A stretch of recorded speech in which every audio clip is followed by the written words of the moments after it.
अस्सलाम वालेकुम, welcome to Farooqui vlogs. आज 144 और जर्नी परमिट का फ़र्क आपको बताना है।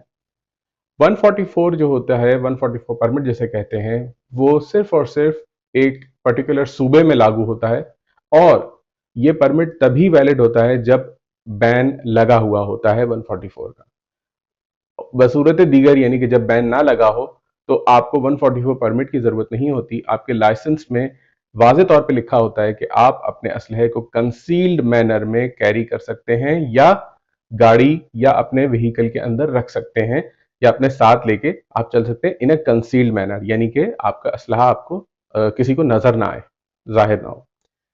दूसरी तरफ जर्नी परमिट वो परमिट है कि आपके लाइसेंस के ऊपर अगर आप सूबे से बाहर ट्रैवल करना चाहते हैं तो होम डिपार्टमेंट को आपको ये बताना पड़ता है कि आप कितने वक्त के लिए जा रहे हैं, कितना दूर जा रहे हैं, किन किन जगहों पे जा रहे हैं।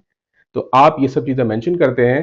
तो जैसे 144 परमिट होता है उससे मिलता जुलता एक जर्नी परमिट इशू किया जाता है जो कि आपको किसी भी किस्म की परेशानी से महफूज रखता है और आप अपने असलहे को कहीं भी लेके जा सकते हैं जिन जगहों का आपने उसमें जिक्र किया होगा। तो आज ये फ़र्क बताना ज़रूरी था, इसलिए मैंने ये वीडियो बनाया। उम्मीद है आपको ये बात पसंद आई होगी। कोई गलती हुई हो तो उसके लिए माजरत, और अगर कोई इसमें एडिशन या कोई चीज़ आप चाहते हैं तो मुझे ज़रूर बताइएगा कमेंट्स में।